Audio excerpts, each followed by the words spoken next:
এখন ভিতৰুৱা গাঁৱৰ এগৰাকী কণমানে বিহাৰতে জিলিকাই তুলিছে লখিমপুৰৰ নাম।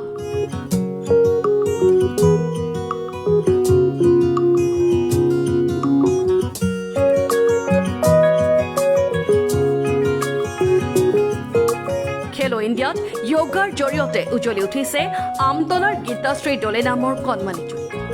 লখিমপুৰৰ সৰু এখন গাঁও আমতলা পাথৰচুকৰ পৰা মই অসমক প্ৰতিনিধিত্ব কৰি বিহাৰ পাটনাত অনুষ্ঠিত হোৱা খেলো ইণ্ডিয়া ওমেন কম্পিটিশ্যনত মই আৰ্টিষ্টিক ছিংগলত 3rd পজিশ্যন পাবলৈ সক্ষম হৈছোঁ আৰু আৰ্টিষ্টিক গ্ৰুপত 4th পজিশ্যন পাবলৈ সক্ষম হৈছোঁ। কণমানিজনীয়ে য়োগাৰ জৰিয়তে অৰ্জন কৰিছে ইটোৰ পাছত সিটো এৱাৰ্ড।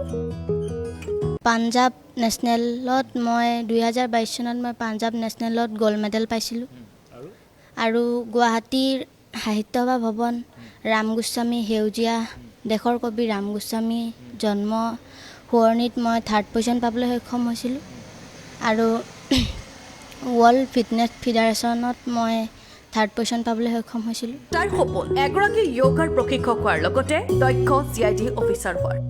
আগলৈ সপোন কি আছে তোমাৰ, কি হোৱাৰ সপোন? আগলৈ মোৰ য়োগা কোচ হোৱাৰ আৰু CID অফিচাৰ। গীতাশ্ৰীয়ে প্ৰশিক্ষণ লোৱা আৰ্ট য়োগাৰ প্ৰশিক্ষকগৰাকীও শুভেচ্ছা জনালে গীতাশ্ৰীক। সি ভাল লাগিছে তাই তাত পোৱাৰ কাৰণে। যেতিয়া তাই তাত পাইছে এইটো নিউজ পোৱাৰ লগে লগে মই ইমানেই হেপ্পী হৈছোঁ মানে ক'ব নোৱাৰোঁ, কাৰণ এটা আমাৰ লখিমপুৰত প্ৰথমবাৰৰ বাবে পাইছে তাই গীতাশ্ৰী দলে। আমাৰ আগতেও আপোনালোকে দেখুৱাইছে বা আপোনালোকে দেখিবলৈ পাইছে চাগে, আমাৰ ইয়াতে সূৰ্যপুত্ৰ এৱাৰ্ড পাইছে লখিমপুৰৰ প্ৰথম, আৰু আমাৰ য়োগা অলিম্পিয়াডত প্ৰথম পাইছে মোৰ ষ্টুডেণ্টে। তেনেকৈ গীতাশ্ৰী দলে এইবাৰ ফাৰ্ষ্ট পাইছে আমাৰ লখিমপুৰতে, আজিলৈকে কোনো লোকে পোৱা নাই। চ' সেইকাৰণে মই হেপ্পী মোৰ ষ্টুডেণ্ট ফাৰ্ষ্ট পাইছে প্ৰথমতে। বাকী তাৰ কাৰণে মই বহুত গৌৰৱান্বিত গীতাশ্ৰীক লৈ বা মোৰ ছাত্ৰ ছাত্ৰীক লৈ পিনি। তেওঁৰ ছাত্ৰ ছাত্ৰীসকলক অলিম্পিক পৰ্যায়লৈকে লৈ যোৱাৰ প্ৰয়াস প্ৰশিক্ষকগৰাকী। মোৰ এতিয়া সপোন ইণ্ডিয়ান অলিম্পিক, আছাম অলিম্পিক আৰু আমাৰ 2026ত এছিয়ানছ গেম আহি আছে আৰু 2034ত আমাৰ অলিম্পিক্স আহি আছে। ত' তাত পাৰ্টিচিপেট কৰাম, মানে তাত পাওঁ নাপাওঁ কিন্তু পাৰ্টিচিপেট কৰাবৰ কাৰণে চেষ্টা কৰি আছোঁ। আমি তাকে সপোন লৈছোঁ ল'ৰা ছোৱালীক আমি কেনেকৈ আগলৈ লৈ যাব পাৰোঁ বা খেলো ইণ্ডিয়া বা এইবোৰত যাতে পদক পাব পাৰে তাৰ কাৰণে চেষ্টা কৰি আছোঁ। নিজৰ শৰীৰ সুস্থ কৰি ৰাখিবলৈ তেওঁৰ প্ৰশিক্ষণ কেন্দ্ৰ আৰ্ট য়োগালৈ আহিবলৈ সকলোকে আহ্বান জনাইছে প্ৰশিক্ষকগৰাকীয়ে।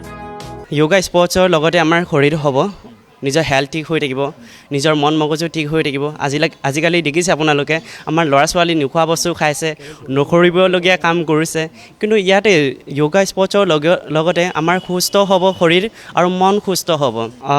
আমাৰ ইয়াতে আমাৰ যোগা স্পৰ্টছৰ কাৰণে ট্ৰেইনিং হৈ আছে। বাকী ইয়াতে আমাৰ অনলি যোগা স্পৰ্টছতে নহয়, চবফালে আমাৰ হৈ আছে। মেডিটেশ্যন কৰাওঁ, আমি প্ৰাণায়াম কৰাওঁ আৰু ইয়াতে সূৰ্য নমস্কাৰ কৰোঁ, অন্যান্য এনেকৈ ব্যায়াম কৰাওঁ। তেওঁলোকক আমি আগুৱাই নিয়াৰ চেষ্টা কৰি আছোঁ। আমাৰ ইয়াতে এতিয়াও নামভৰ্তি চলি আছে, ষ্টুডেণ্টক আৰু লোৱা হৈ আছে। আপোনালোকে এডমিশ্যন ল'ব পাৰিব।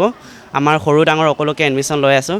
মৰ্ণিং 6:30 পৰা 7:30লৈকে ডাঙৰসকলৰ কাৰণে আৰু ইভিনিং 4 PM পৰা 6 PM সৰু আৰু ডাঙৰসকলৰ কাৰণে। আপুনিও যদি য়োগাৰ জৰিয়তে শৰীৰ সুস্থ কৰি ৰাখিব বিচাৰে তেন্তে হিন্দু গাঁৱত থকা আৰ্ট য়োগাৰ সৈতে যোগাযোগ কৰক 9387947102 অথবা 8638691539 নম্বৰত। Bureau report Lakhimpur today.